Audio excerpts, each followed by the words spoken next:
Vocês vão perceber que a minha voz está muito fragilizada, porque eu estou tentando fazer um tratamento nas minhas cordas vocais. Eu vou aprender com os artistas, com os cantores, que tratar das cordas vocais é essencial para alguém que vive da sua voz. Eu não sei se for por conta de uma gripe, eu estou tentando fazer treinamento com fonoaudióloga.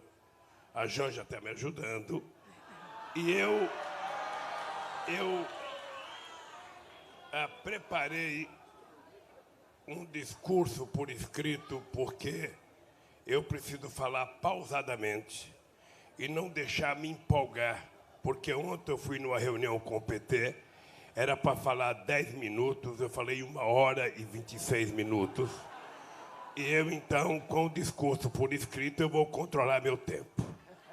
Eu queria dizer para vocês que eu não poderia fechar o ano sem vir ao Rio de Janeiro fazer um agradecimento aos artistas cariocas, representando todos os artistas brasileiros, porque eu teria que fazer em São Paulo, em Pernambuco, em Minas Gerais, na Bahia, mas eu vou fazer aqui no Rio de Janeiro, e eu acho que o Rio de Janeiro representa, do ponto de vista cultural, grande parte da cultura do nosso imenso 8,5 milhões de quilômetros quadrados. Eu não tenho palavra para agradecer a vocês, não tenho. Eu não imaginava que, quando eu fosse para a Polícia Federal, eu fosse ter a solidariedade que vocês dedicaram a mim. Eu, sinceramente, se ganhasse todo o dinheiro de todos os fundos de investimento nesse mundo, que são trilhões, e tivesse que mensurar financeiramente o pagamento do agradecimento que eu tenho a vocês, o dinheiro não pagaria. Só o amor e muito carinho é capaz de retribuir os agradecimentos que eu tenho a vocês. Muito obrigado de coração aos artistas e ao povo brasileiro e ao povo do Rio de Janeiro. Eu vou, então, tentar ler de forma pausada, porque também tem uma coisa, tem muito jornalista aí, não sei se jornalistas neutros, não sei se jornalistas contra, a favor eu sei que tem poucos. E eu vou tentar fazer questão de ler para as pessoas não deturparem cada palavra que eu falo, porque daqui a pouco vão dizer que eu sou o pai do Leonardo DiCaprio. Porque esse país é engraçado. Esse país é engraçado. Esse país tem um único astronauta que foi para a Lua, que foi para o espaço, que é ministro de Ciência e Tecnologia, que poderia alertar o presidente que a Terra não é plana, é redonda. Mas ele, me parece, que não tem coragem de enfrentar o tal da Terra plana. Então, eu vou tentar, de forma muito cuidadosa, ler aqui. Quero agradecer a presença da imprensa. Eu estou vendo muita imprensa aqui. Eu nem sei qual é a razão, não sei se falaram mal de mim hoje, mas eu quero agradecer a participação da imprensa e queria começar prestando solidariedade a um companheiro que ontem foi denunciado e foi dado ordem de prisão para ele, que é o nosso companheiro, ex-governador da Paraíba, Ricardo Coutinho, que foi acusado por uma delação. Eu, até prova em contrário, tenho certeza que ele é inocente. Que prove que ele é culpado, não por um delator, pelas provas e pelos autos do processo. E não precisaria comunicar à Interpol. Deveria esperar ele voltar para o Brasil, fazer um julgamento decente e justo, e se provarem que ele ou qualquer um de nós é culpado, que se prenda. Mas antes de você fazer um processo justo, Não é correto o que fizeram com ele, e eu quero dizer aos companheiros do PSB, aliás, Gleice, eu quero te parabenizar, porque a nota do PT foi uma aula de democracia e de solidariedade que você fez aos políticos brasileiros. Nós precisamos aprender a não aceitar as acusações levianas. Esse país, historicamente, tem muitos problemas. E eu queria, no final, dizer uma coisa para vocês, porque a história do Brasil é uma história de pouco tempo de democracia e de muito tempo de escravidão e de muito tempo de ditadura. A nossa democracia ela é muito nova, muito incipiente, e nós precisamos cuidar disso com muito carinho. Porque a negação da política levou a gente a ter um presidente da espécie do Bolsonaro. Eu não o conheço pessoalmente, acho que ele nunca fez um discurso contra o meu governo, favorável nunca, mas ele era uma figura tão inexpressiva que somente no momento histórico em que a mentira tem prevalência sobre a verdade, é possível eleger uma figura grotesca como ele para ser presidente da República deste país. Não é grotesca politicamente. A falta de compreensão dele sobre os verdadeiros problemas do país é muito sério. Mas também é triste a gente provar que tem muita gente nesse país que ainda prefere acreditar na sordidez de uma mentira do que na verdade nua e crua, que exige mais competência, mais maturidade, mais compreensão e mais seriedade. Por isso, companheiros e companheiras, eu queria dizer para vocês que a minha eterna gratidão aos trabalhadores e trabalhadoras da cultura, dos mais famosos aos mais anônimos, e aos intelectuais comprometidos com a construção de um Brasil melhor, que novamente emprestaram sua arte e seu ofício a uma causa justa, como tantas vezes em nossa história. Tenho consciência de que a luta de vocês não foi só pela minha liberdade, ou pela liberdade do Lula. A luta de vocês foi e será sempre pela liberdade.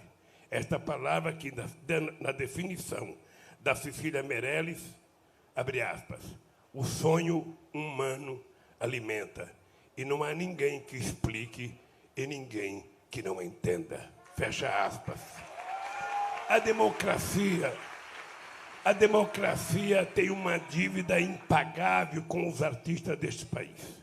Fui testemunha da resistência de vocês à ditadura implantada pelo golpe civil e militar de 64 e ao famigerado AI-5, que o atual governo volta e meia fala em ressuscitar. Estivemos juntos nas inesquecíveis campanhas pela anistia e pelas diretas já. Juntamos nossas forças na tentativa de barrar o golpe contra a nossa querida presidente Dilma.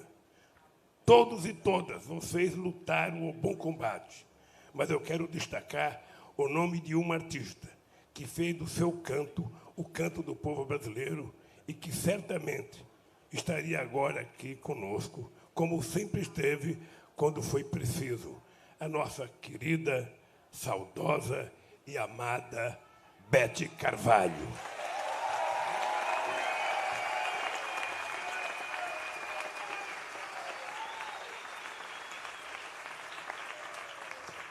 Eu hoje acompanho com imensa admiração a luta cotidiana de vocês contra a ascensão do fascismo no Brasil. Toda luta tem um preço, e vocês estão pagando caro com a extinção do Ministério da Cultura, que haveremos de recriar. A redução brutal dos recursos para a área, a destruição de programas que tornaram a cultura acessível às mais diversas camadas da população brasileira e a volta da censura, esse monstro que julgávamos extintos no nosso país. 12 meses de posse, 12 meses depois da posse, já se pode dizer que esse governo tenta colocar em prática um projeto de destruição da rica e diversificada cultura brasileira. O Fábio Porchat disse recentemente que Bolsonaro não governa, ele se vinga. Estejam certos de que a tentativa de desmonte da cultura promovida pelo atual governo é, em primeiro lugar, uma vingança contra cada uma e cada um de vocês que ousaram cantar, escrever, ensinar, filmar, encenar, filmar, grafitar e dançar e gritar, ele não.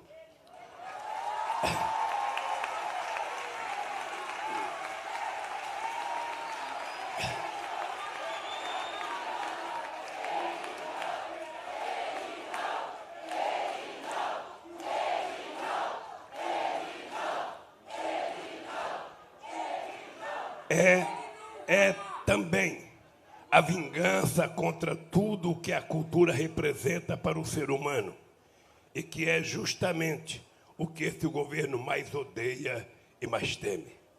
Cultura é vida e o atual governo vive de promover a morte com a insistência em colocar armas de fogo nas mãos da população, a liberação indiscriminada de agrotóxicos, o incentivo à devastação do meio ambiente, o desemprego que leva milhões de pessoas ao desespero, a naturalização do assassinato de mulheres negras, indígenas e LGBT. E temos como maior símbolo a nossa querida e saudosa Marielle. Cultura é libertação. E o governo Bolsonaro é contra todas as formas de liberdade, inclusive de pensamento e de expressão. A liberdade que esse governo defende é a liberdade para os milionários ficarem cada vez mais ricos, com a retirada dos direitos dos trabalhadores e a destruição da Previdência Social.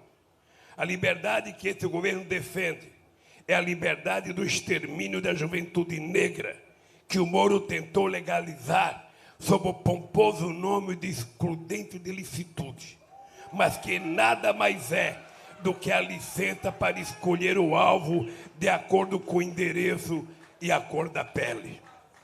Só o arraigado racismo institucional brasileiro, o mais profundo desprezo pelas vidas negras e a criminalização da cultura da periferia pode explicar o massacre de 9 jovens que saíram de suas casas para se divertir num baile funk em Paraisópolis e de tantos outros moços e moças que são mortos diariamente também nas comunidades do Rio de Janeiro e de todas as cidades brasileiras.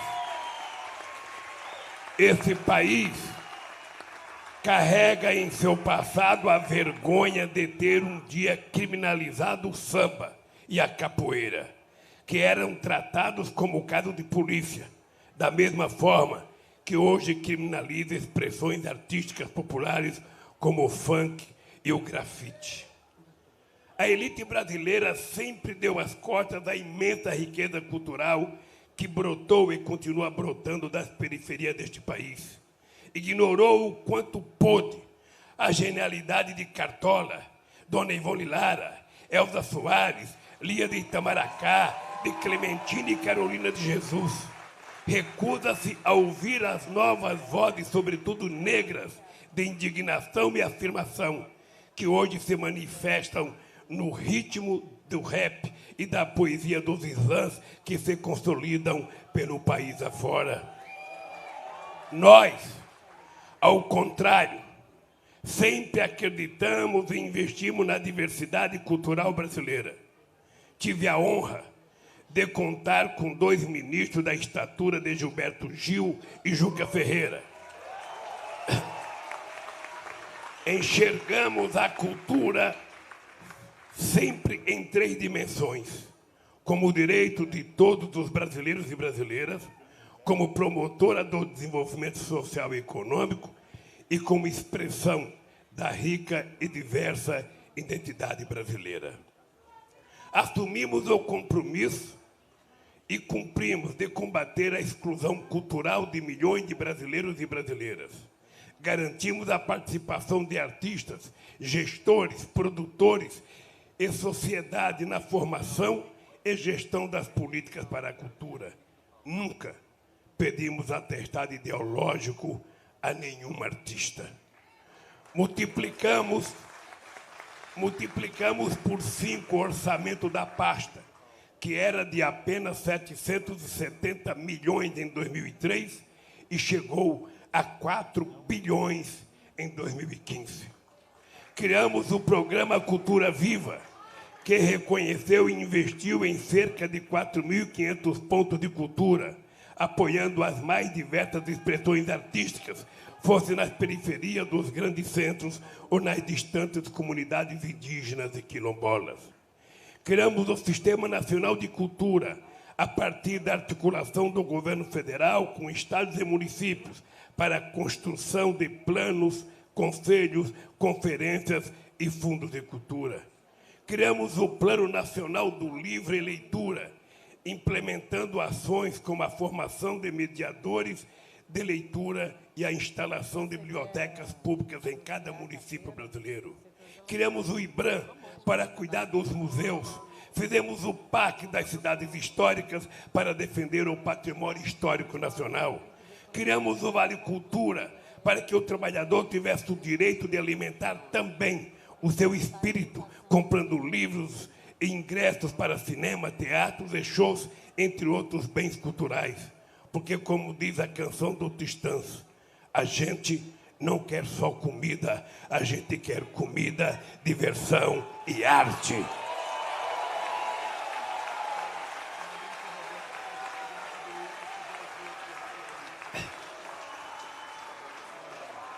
Criamos uma política eficiente e vitoriosa para o audiovisual brasileiro, apoiando desde a produção até a exibição de filmes para cinema e séries para televisão, contando histórias do Brasil para o mundo e gerando milhares de empregos. Financiamos nada menos que 306 longa-metragens e 433 séries ou telefilmes. Promovemos o talento e a cultura do nosso país, sem qualquer tipo de censura ou análise ideológica. Aliás, quem mais se beneficiou desses mecanismos de incentivo ao audiovisual foi a Globo, sem jamais reconhecer que foram criados nos governos do Partido dos Trabalhadores. Hoje, o audiovisual sofre com o descaso desse governo. O invencível talento de nossos realizadores e realizadoras continua produzindo boas notícias, como o reconhecimento internacional de A Vida Invisível, o sucesso de Bacurau no Brasil e no exterior. E mais recentemente,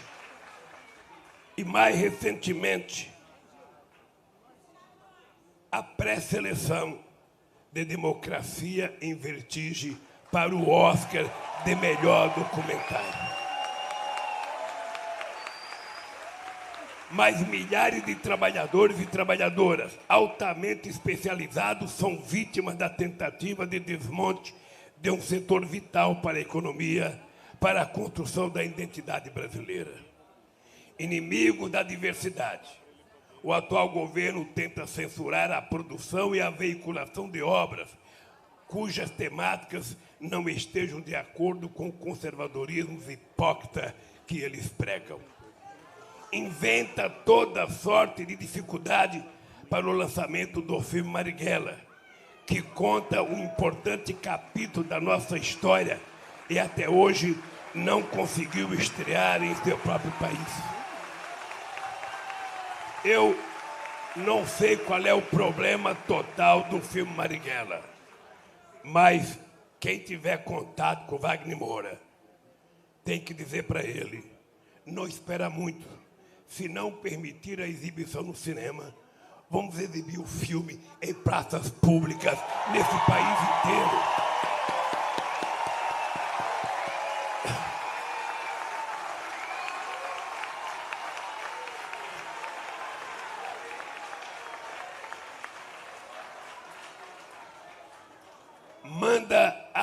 tirar cartazes dos filmes brasileiros da sede da Ancine, numa absurda demonstração de ódio contra as obras de arte que o nosso cinema produziu ao longo de sua história. Chega ao cúmulo de insultar uma das maiores artistas que esse país já produziu, ignorando o fato de que a Fernanda Montenegro, olhando 30 segundos para uma câmera, fez muito mais pelo Brasil do que o Bolsonaro em 30 anos sentado na cadeira de deputado.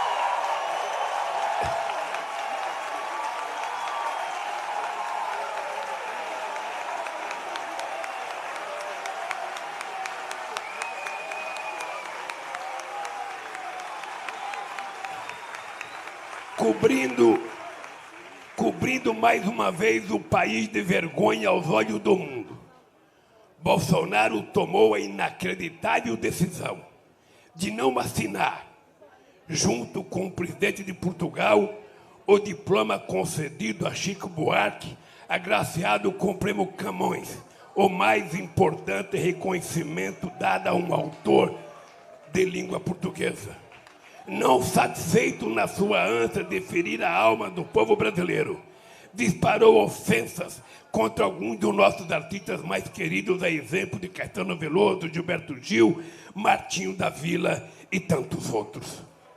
Atitudes autoritárias como essas não deixam dúvidas de que este é o governo do avesso. Bota para cuidar da cultura os inimigos da cultura, para cuidar do meio ambiente os inimigos do meio ambiente, para cuidar das relações exteriores os inimigos da diplomacia, para cuidar da educação os inimigos da educação, sobretudo das universidades, essas extraordinárias e inesgotáveis fontes geradoras de conhecimento. Bota machistas para cuidar das políticas para as mulheres e racistas para comandar a fundação que tem como objetivo promover os valores culturais, sociais e econômicos decorrentes da influência negra na formação da sociedade brasileira. Instituições caras à nossa memória, como a Casa do Rio Barbosa, um patrimônio nacional com 90 anos de história, são entregues a representantes da direita mais atrasada e fundamentalista que o Brasil já conheceu. Eles são inimigos de tudo o que há de bom neste país. Eles só são amigos deles mesmos, ou nem isso, porque não param de brigar entre si, um xingando o outro, um denunciando as falcatruas do outro. O ódio que eles sentem pelo povo brasileiro fez com que eu passasse 580 dias encarcerado numa prisão política por crime que até o meu mais ferrenho adversário sabe que eu não cometi. Nesses quase 600 dias, senti na pele a importância da cultura na vida de um ser humano. Eu renovava minhas forças ouvindo o bom dia, o boa tarde, o boa noite, presidente Lula, que os companheiros e companheiras da Vigília Lula Livre entoavam todo santo dia.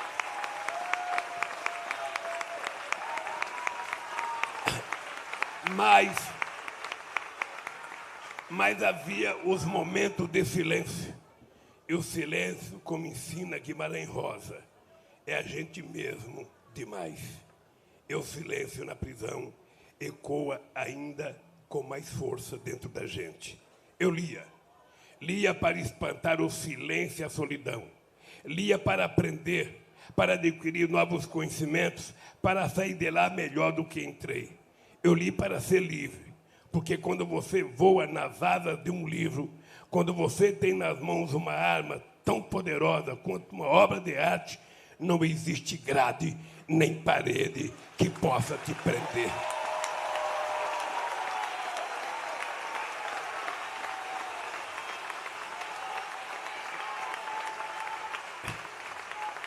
Quero que vocês saibam que estarei sempre ao lado de vocês.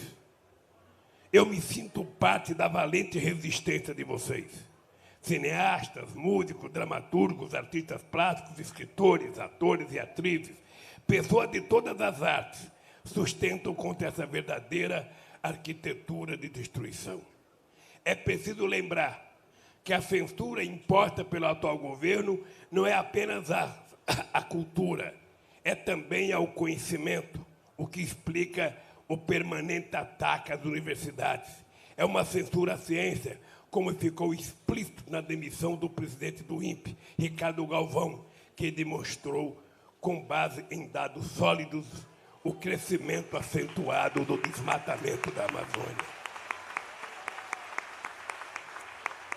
Aproveito para parabenizar o Ricardo Galvão, que na semana passada foi eleito pela revista britânica Nature uma das 10 pessoas que mais se destacaram na área da ciência em todo o mundo.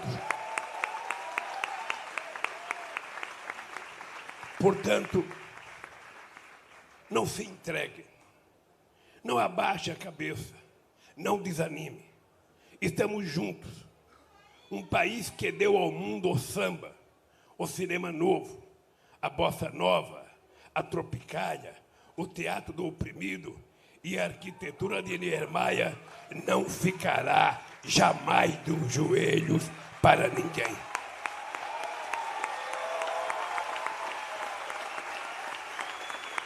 Como na Alemanha nazista querem destruir o Brasil, começando pela cultura. Não permitiremos. Vamos resistir, como já resistimos a outros pesadelos. Estou de mãos dadas com vocês para defendermos juntos o legado da música, do cinema, do teatro, da literatura, de todas as expressões artísticas desse país.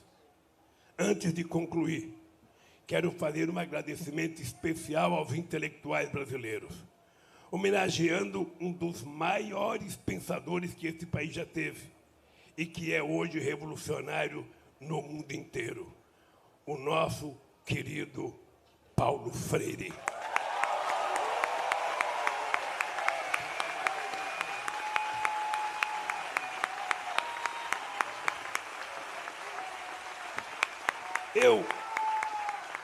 A única compreensão que eu tenho do presidente ter chamado Paulo Freire de energúmeno é que ele não sabe o que é energúmeno. Ele não deve saber. Então, portanto, passem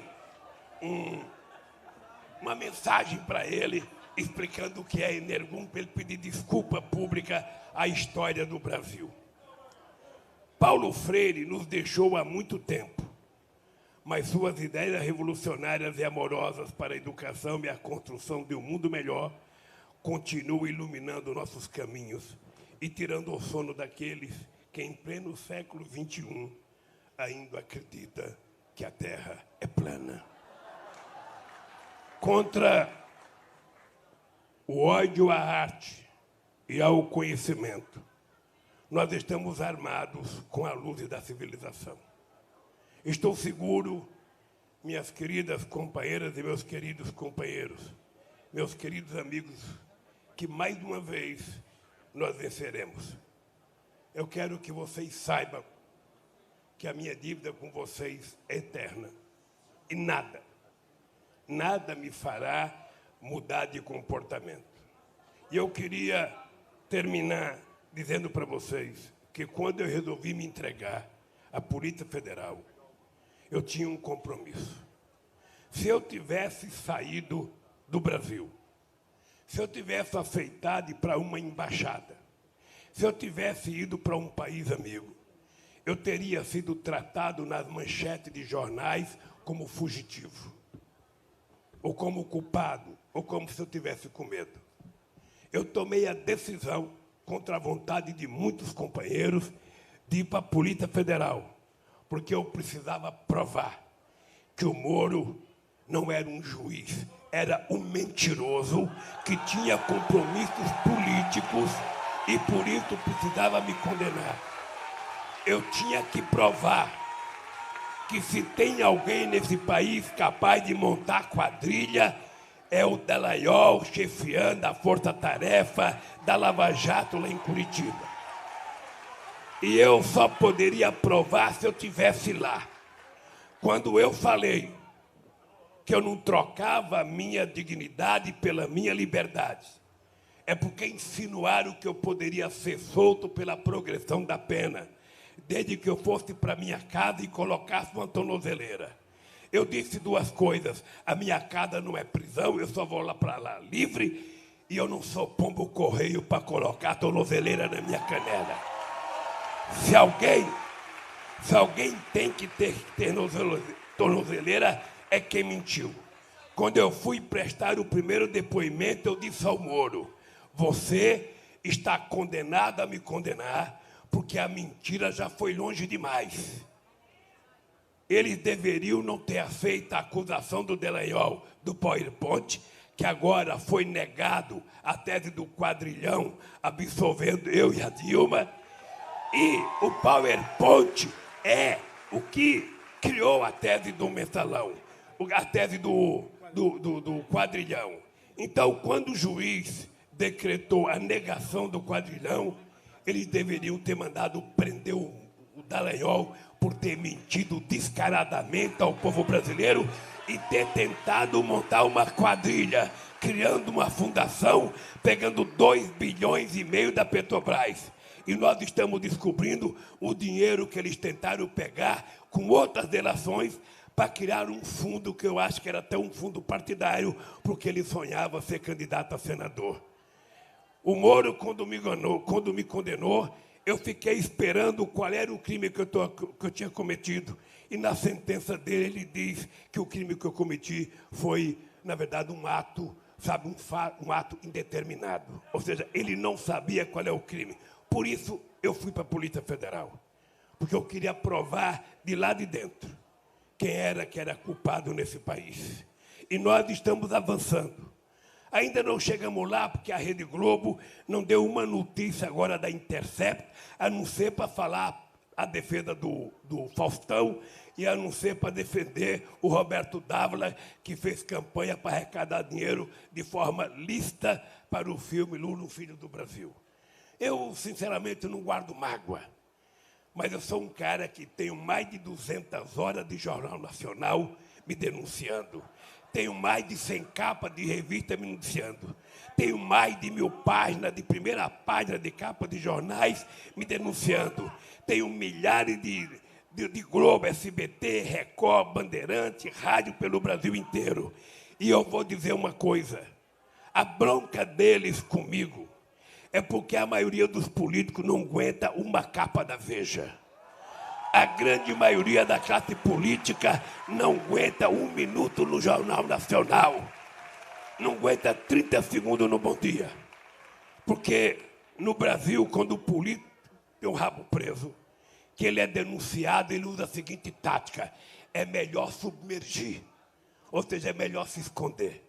Mas quando a gente é inocente, quando a gente é resultado da educação de uma mulher analfabeta que me pariu e que me educou para ter caráter e dignidade, um homem inocente não baixa a cabeça por nada nesse mundo.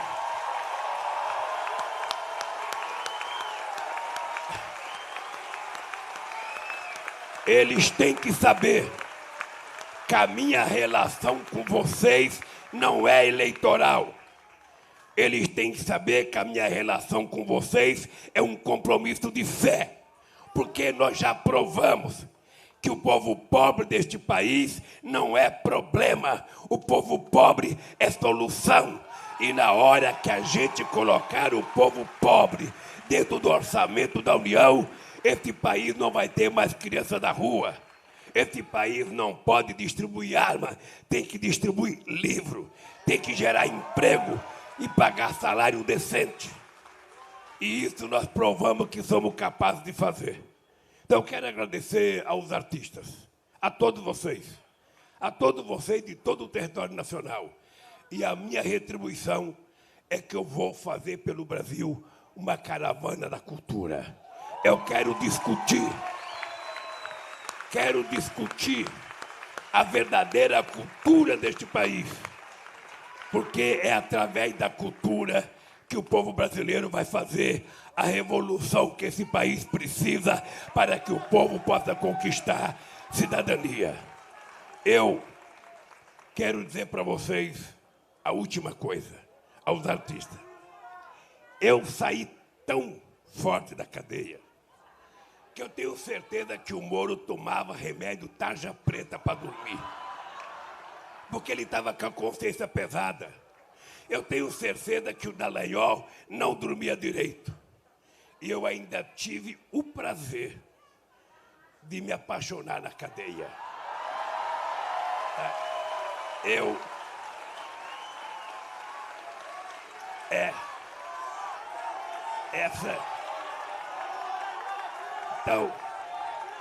Então, olha, eles não sabem.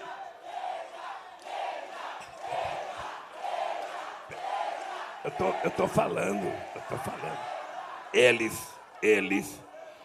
já tinham dificuldade de enfrentar, porque ele não suporta também, Freixo, a história do PT. Porque o PT é como um elefante, ele incomoda. Você veja, o PT com 8 anos de existência, o PT disputando as eleições contra o companheiro Ulisses Guimarães, Brizola, Mário Covas, da FIFA, Aureliano Chaves e tantos outros, foi o PT que foi o segundo colocado. O PT foi o segundo colocado em 89, em 94, em 98, em 2002 foi o primeiro, em 2006 foi o primeiro, em 2010 foi o primeiro, em 2014 foi o primeiro, em 2018 foi o segundo, mas poderia ser o primeiro. Em 2022 nós vamos voltar a ser primeiro nesse país. E vamos restabelecer com os partidos de esquerda, com o PCdoB, com o PSOL, eu tenho certeza com uma boa parte do PDT, sabe, a nossa relação para provar a quantidade de loucuras e mentiras que foi contada nesse país contra essa mulher que cometeu um único defeito, de ser honesta, decente e corajosa. Então, olha, eles não têm noção. Eu tenho muito processo, eu não estou livre, não. Eu tenho muitos processos. Eu acho que eles vão tentar evitar que eu reconquiste o meu direito de ser candidato. Eu também já vou estar com 77 anos, está na hora de eu parar de ser candidato.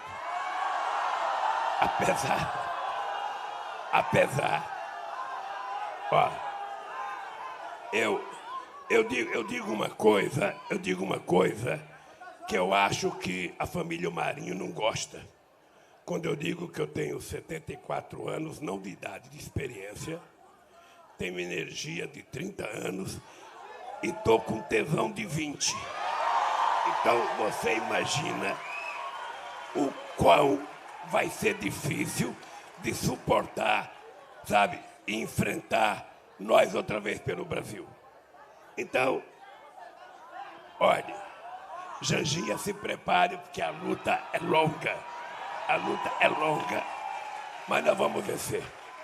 Eu só quero que vocês saibam. Independentemente de qualquer coisa, nós temos a obrigação moral para os nossos filhos, para os nossos netos, para os nossos bisnetos ou bisnetas e para a juventude brasileira, da gente começar a trabalhar para desmontar esse fascismo que ora está instalado no governo brasileiro. Não é possível. Esse país tinha aprendido a gostar de si mesmo. Esse país tinha aprendido a ser protagonista internacional. Esse país tinha conseguido juntar a América do Sul e a América Latina. Esse país tinha conquistado o respeito de todo o continente africano. Esse país era respeitado pela China. Esse país era respeitado pela Índia. Esse país era respeitado pela Europa. E esse país era respeitado pelos Estados Unidos. O Celso se lembra, quando em 2002, ainda em dezembro, o Bush me chamou para conversar sobre a guerra do Iraque, que era preciso o Brasil ser solidário para invadir o Iraque. Eu disse para o Bush, eu não conheço Saddam Hussein. O Iraque fica a 14 mil quilômetros do Brasil. A minha guerra não é com Saddam Hussein. A minha guerra é contra a fome e a miséria no meu país. É contra o analfabetismo.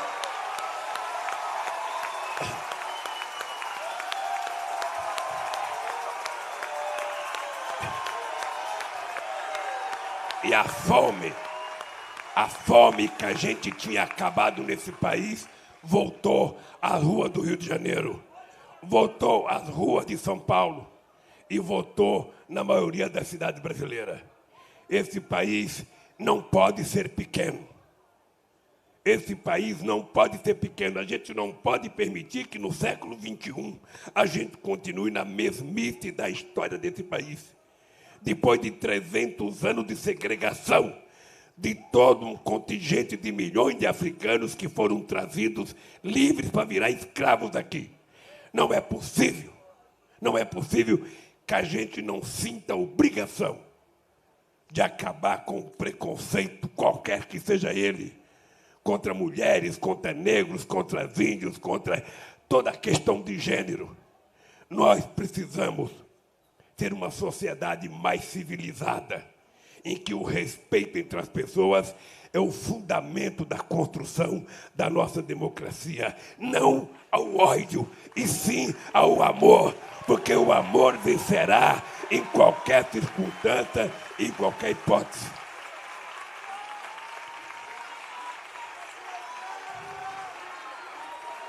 Não digam que eu saí mais radical da cadeia. Não diga que eu saí mais radical da cadeia. Eu saí mais consciente. Eu nunca li tanto sobre a África como eu li da cadeia. Nunca. E hoje eu tenho consciência por que a sociedade brasileira ainda mantém o preconceito racial. Porque quando eles tomaram a decisão, pressionado pelo mundo inteiro, para acabar com a escravidão, eles, logo de cara, encontraram um nome para os negros. Eram vagabundos. Ou seja, os negros saíram das senzalas, não tinham emprego, e ao invés de a pessoa se preocupar em arrumar emprego, começaram a chamar os negros de vagabundo. E até hoje, quando você vê uma pessoa procurando emprego e não tem emprego, está desempregada, a pessoa fala, não trabalha porque é vagabundo, não trabalha porque não quer. Esse Lula vai dar o Bolsa Família, vai criar vagabundo. Esse Lula vai aumentar o salário mínimo, o povo não quer trabalhar. Gente, chega. Nós temos que ter agora que ser tomado por uma única palavra. As pessoas de bem deste país, as pessoas democráticas desse país, os artistas nesse país, nós temos que ter uma palavra para tocar o nosso dia a dia. É a indignação que deve tomar conta de nós para a gente fazer o que tem que ser feito nesse país.